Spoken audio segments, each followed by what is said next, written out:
Alright, welcome to Woodshop Class with Brown. Today we're going to make a whistle. Just a simple whistle out of a piece of 3/4 by 3/4 stock and a piece of dowel. Dimensions for the drawing are up here. I will add them to the link below when we're done, along with the curriculum document that goes with it. Let's get started. So go into your scrap lumber pile, and being in the high school, we always had lots of scrap lumber kicking around, so I just get a piece, it's like inch by inch, so we're going to plane it down to 3/4 by 3/4. 3/4, then I'll rip the other 3/4 on the table saw.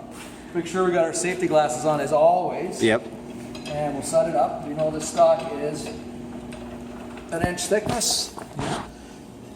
So we set her up and away we go.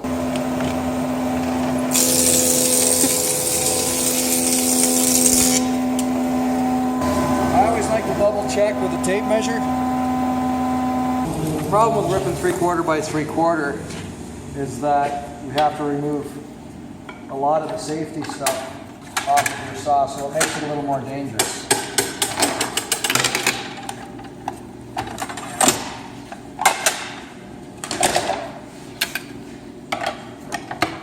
So we set our saw up 3/4 by 3/4. We're lucky to have a saw stop. Less chance of me cutting my fingers off. It's always a bonus. Set the height of your blade just a little bit above. Make sure you have your push stick and a sacrificial piece of scrap kicking around. Fire it up.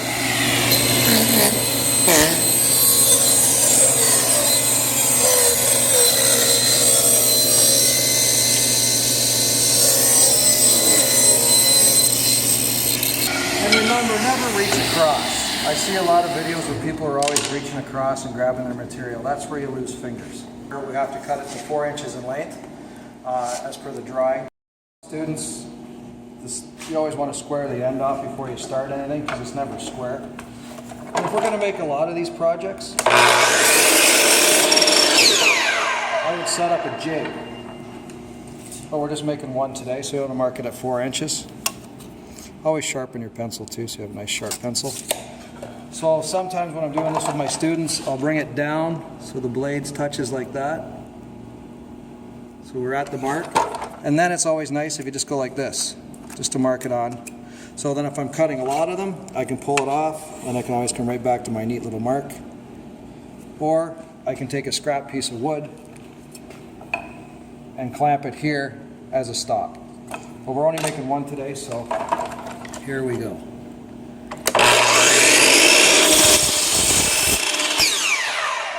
Like to leave half my pencil mark. Next, you'll notice that we have to drill a hole in the center to accept part of the dowel, and on our drawing it's 5/16. So make sure you come down 5/16, not just draw an X in the middle and drill your hole. Put a mark 5/16 with a nice sharp pencil. 5/16. We'll draw our line across. Could use a square. That's pretty good. Let's just double check it with the square. It's not much to square off to, but so that's the general idea. And then we want the center of that mark. So the center of 3/4 is what? Right there. Double check it on this side. 3/8 and 3/8. So that would be our center. And when I do this with students, I get them to mark it, and then I have set up a jig where I've already located the center, so all our projects are good. So the first time I did this whistle project, I made a little dinky little jig like this. I made up a whistle, and then once I figured out it was going to be a pretty good project, then I created this one. It's out of solid maple. It's pretty nice. A bonus feature of this is I put a little bit of a bevel on these two, so when you stick the piece of wood in, it's really tight against the front edge, so it forces it to stay to the back, which is kind of nice. And I drilled a couple holes in the back so the piece can be pushed out from the back. We'll slip our piece in, and then we bring it down.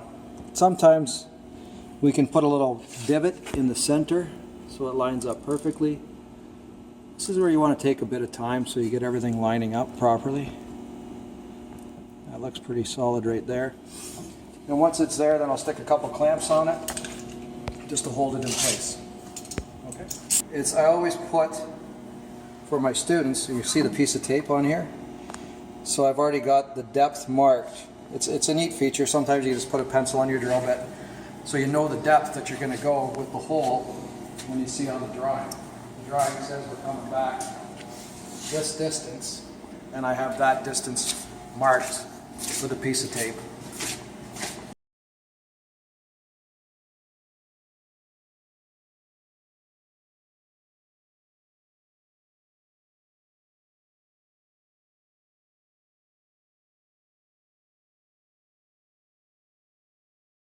Made a nice little clean hole all the way down.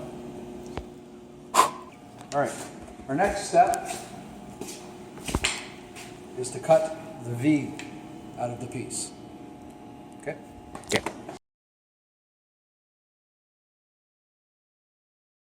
So next we have our blank. Remember that coming down the 5/16, the bottom part is bigger. That's the part because we have to do the little bevel off. So make sure you have the 5/16 to the top and just write top on your whistle so you don't forget that that's the top. So it's going to end up looking like that one. So the first thing we have to do is measure over 1 inch.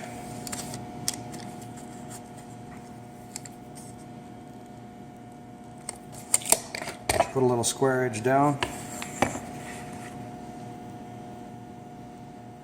If you want to come down 5/16, it doesn't matter, you just come down that far. And you cut. You'll need your little tape measure to do 5/16 because I'm getting old and I can't see. That's fine. So 1, 2, 3, 4, 5 little ticks right there. So from this point here, we need to go up on a 45-degree angle. This way. So we'll use a speed square, we'll transpose a mark across, and we'll be good to go. Just drag the speed square across to our mark. Put a little groove like that. So then we cut this, and I always tell my students just to put a little C and a little C so they know what the part they're cutting out. Alrighty, so let's go to the bandsaw and we'll cut this out. Okay, so we're going to cut this out with the bandsaw, the little cheek cut out of it. First thing you want to do is always check the guard on your bandsaw, because less exposed blade, less chance of me cutting the fingers off. Makes it a little harder to see, but I do like to hold my girlfriend on Friday night. It's kind of hard without a hand.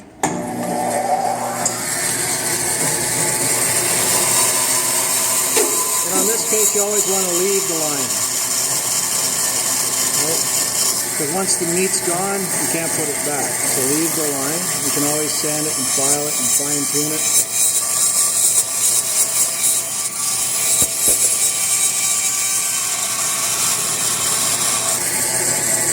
And if you don't like the face of the hole, I could take a little bit more out of it, but you want to check on sound. Looks like my top edge could be just cleaned a little bit more away. There we go. Alright?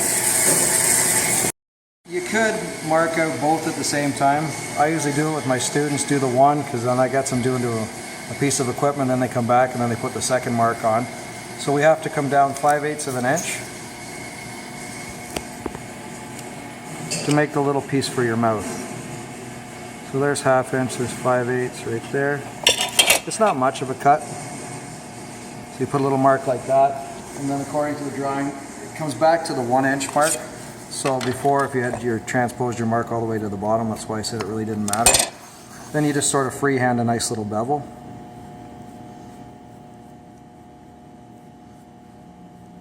Just sort of like that. And then what I usually do is I have the students do it on the sander, because then it frees up another piece of equipment. Go to the end where the bit of a bend is. It doesn't take much. You can just, I would tell them too, this is, you can shape it the way you want to shape it a little bit like that. Just sort of put a little cheek in it.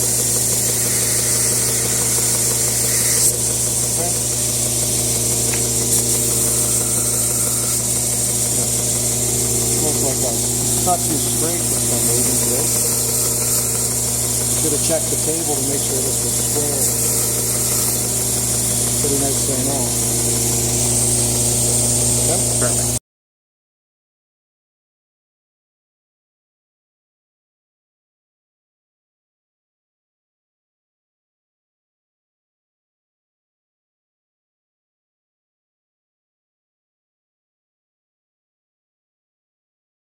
You can make a quick V block up.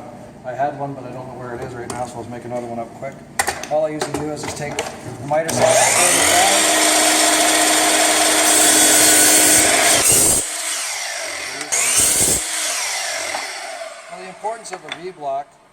is you can lay a piece of dowel in there of any size and it holds it when you go to cut it on the bandsaw. So I take these two pieces, I will screw them together on a scrap piece of wood, and then I can lay my dowel in like that and cut it on the bandsaw. Because when you're cutting round stock, it has a tendency to grab and throw it forward. So by cutting you have in a V-block, it saves that safety step.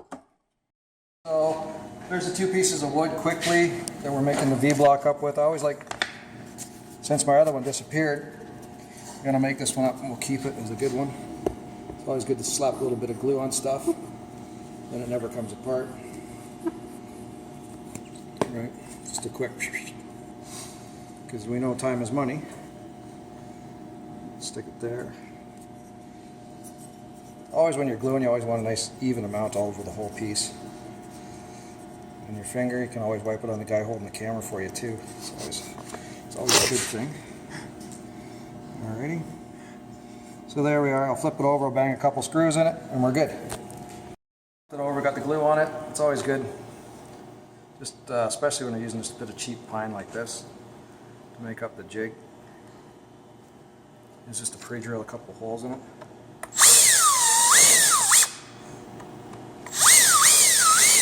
You can get fancy, you can spend a lot of time, you can measure it, make sure the holes are the same place, yada yada, it's just boombada, but we're just going to zip them in quick. And then you do the same for the other side. V-block, and I work with kids predominantly, so material waste is always in the back of your mind. So if I were building a jig like this and I have students going to do it all the time, I'd set up just a simple little stop that they would slide now, because I've set that at a 1-inch increment, that they would slide a piece of dowel, just so you can see. So I would set up a block, I'd put a couple screws in that piece, I'd also put it tight, snug tight to the piece of dowel that I'm going to use. Then the students, when they run it through the bandsaw, they can run it to the edge of this, and then they'll always know that when they cut off a block, they'll cut right in, and this piece will be 1 inch each time. Okay? In a 1-inch increment, you just slide a little piece of dowel in, and we know that it's flush to the end, it's 1 inch. You never want to cut round stock on a miter saw, because it'll grab it and it'll throw it and it'll pull your fingers in. Again, then you get hamburger. It's always nice to have a clean end. Stick it down, slide it out, so we know that my jig is set up at 1 inch. And you always get to set the guard up so it's nice, your fingers can't get in behind it and get them cut off, because again, if you're doing a repetitive task, you always have a chance of cutting your fingers off. Set it up, double check, hold it down, slide it against the edge just gently.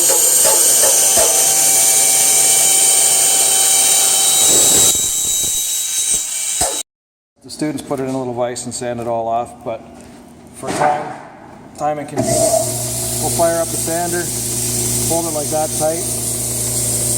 What you want to do is you just want to make a flat spot, and you're basically making the reed of an instrument. So if you have a flat spot, it allows the air to blow in, and when it hits our 45-degree angle hole, it's like blowing over a beer bottle or a pop bottle. It makes that little sound. Nice. Once you have it, you know, like maybe not even a quarter off, you want to stick it in.